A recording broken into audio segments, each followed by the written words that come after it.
Hi everyone. Today's lesson is on Target 7, Day 2. So we're doing more with graphing trig functions. This one is going to focus a little bit more on some shifting, but we'll start off with a quick review of the graphing we did yesterday. So yesterday we talked about graphing with changing the period and changing the amplitude. So for this first problem, we have, hopefully you remember, an amplitude. Let's go. An amplitude of 3.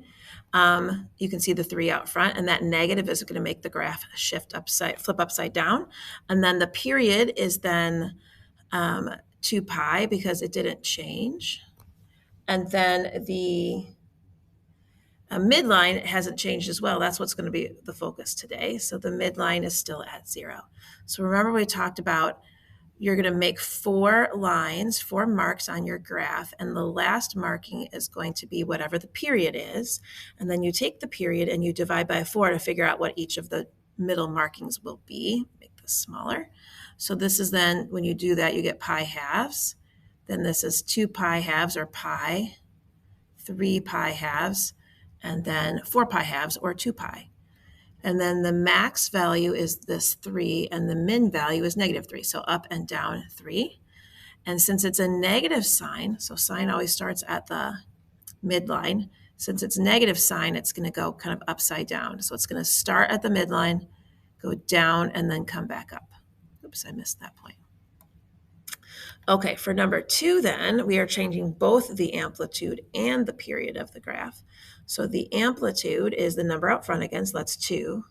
And remember, the period is when you take the number inside of the x and divide it into 2 pi. So it's 2 pi divided by, 2 pi divided by the number inside attached to the x. So 2 pi divided by pi, so that answers 2.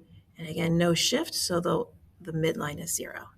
So just like before, we're going to make 4 marks on the graph. The last mark is going to be the period, and then you're going to take that number, 2, and divide by 4 to figure out what you're going up by for each mark. So 2 divided by 4 is a half. So this is a half. This is 1. This is 3 halves, and that's 2. And the amplitude is 2, and so your minimum is -2. And it's cosine, so cosine always starts up at the top, or if it's negative, down at the lowest value. And then it goes through the cycle to each of the values. And I missed that low value again. Okay, now we're going to talk about adding on to this. So now we're going to add on with a vertical shift. The only thing that changes is the graph is going to move up or down the number that is added or subtracted on here. So that's going to change your midline, but the way you find the amplitude and the period stays the same. So our midline is 3. The amplitude, the number out front of the sign, is 1, and the period is the number in front of the x is 1. So the period is 2 pi divided by 1, so just 2 pi. Okay, so I'm going to ignore the y equals 3 for right now. I'm going to do everything else, the other part the same. So I'm going to go 1, 2, 3, 4 markings. That's 2 pi. That means this is pi halves, pi, 3 pi halves, and 2 pi.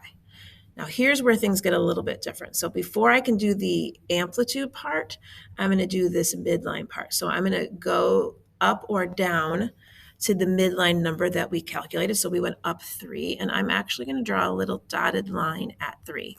So that's the new middle of our graph. And then I am going to make the amplitude be the distance up or down from the midline. So the amplitude is 1, so my highest value will be up at 4, and my lowest value will be at 2. And now it's kind of like I'm just looking at the graph like I did on the x-axis, but just using this midline as my kind of my new x-axis. So my amplitude is 1, and it's a sine graph. So we start at the middle. We go up to the highest value, which is now 4, back down to the middle, which is at 3, down to the lowest value, which is at 2, back to the middle, which is at 3. So it's literally just the sine curve shifted up 3. Okay, I'm going to just keep going, but no, you can always pause if you need to. All right, next one. So now I've got a cosine graph, and you can see that this cosine has a midline shift. So it's subtracted 1, so the midline is down 1, so at -1. So if I want to think about, well, where would that be on my graph? Well, the midline is now down at -1. The amplitude is 2. It's the number out front of the cosine. And the period doesn't change, so it's 2 pi, or 2 pi divided by 1. So again, I'm going to go out 4 markings. So that's 2 pi. So we've done a lot of these with the period of 2 pi. So hopefully you're getting comfortable with these. Okay, so my midline's at -1. So now if my amplitude is 2, I'm going to go up 2. So up 2 would be starting at -1, going up to 0, going up to +1. So the highest value on my graph will be 1. And I have to go down 2, and I didn't make my grid big enough. So I'm going to go down 2 to -3. Cosine starts at the top of the graph. So cosine starts at the highest value. So cosine, this graph is going to start up at 1. Then I'm going to go back down to the middle, down to the lowest value at -3, to the middle, and then back up to the highest value at 1. So this graph is going to cycle around that midline of -1. Okay, let's continue. Again, pause if necessary. So now we're on to problem number 3. So problem number 3 always looks a little bit tricky because it has that pi inside there, but I actually think the pi's inside there make it a little bit easier to work with. Okay, so my midline now I've shifted down 2, so it's going to be y equals -2. So I'm going to go ahead and put that on my graph right away, -2. Okay, my amplitude is the number out front of the sign. It's a 1. So that means my highest value is going to be up 1 at -1, and my lowest value will be down 1 at -3. So my graph is going to cycle around -2 there. And the period, remember, we find by taking 2 pi and dividing by the number inside next to the x. So 2 pi divided by pi is 2. So when I do my 4 markings, the last one will be at 2. And then that means this is a half, a 1, a 3/2, and a 2. And now since it's sine starts at the midline. So there's the midline at -2. Goes up to the highest, back to the middle, down to the lowest, back to the middle. So there is your sine curve. All right, number 4. Trying to remember how many I gave you. I think there are 5. So here's number 4. There's a lot going on in this problem. So we're going to try and take this a little bit slower. Okay, so the amplitude is the number out front of the cosine. It's a half, but it's also negative, which means it'll be flipped upside down. The midline it's been shifted up 1, so the midline's at 1. So I'm going to draw that in right away.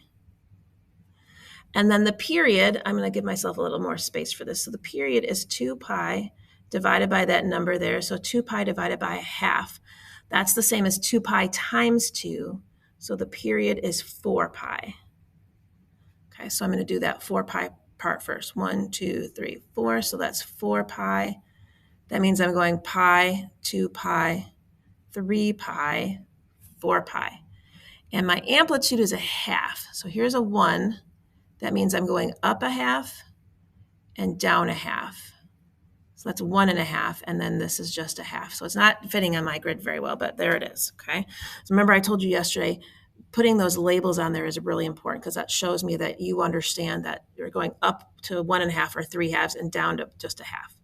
It's cosine, which starts at the highest point, except for that it's a negative, so that actually starts at the lowest point. So it's going to start at a half, go to pi, go to 3/2, go back down to 1, and then back to a half. So upside down cosine on the window from 0 to 4 pi.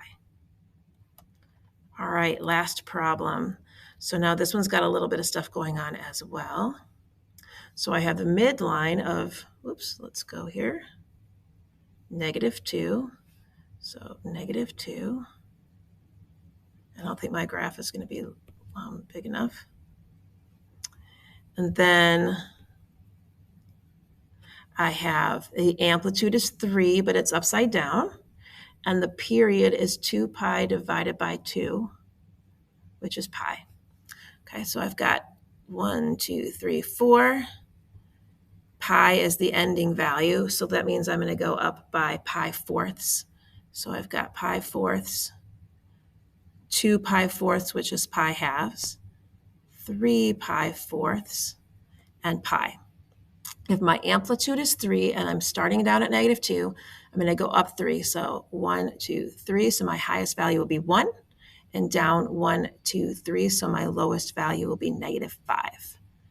And it is upside down sine. Sine always starts at the middle, but now it's upside down. So it's going to go down to the lowest, back to the middle, up to the highest, back to the middle. Okay, so there's your sine graph. Remember to replay this if necessary, or pause obviously as you were going along. Okay, so then your homework is to finish this worksheet. If you turn this in before you leave today, because there should be enough time, I will give extra credit as long as you did a good job of trying your best on it.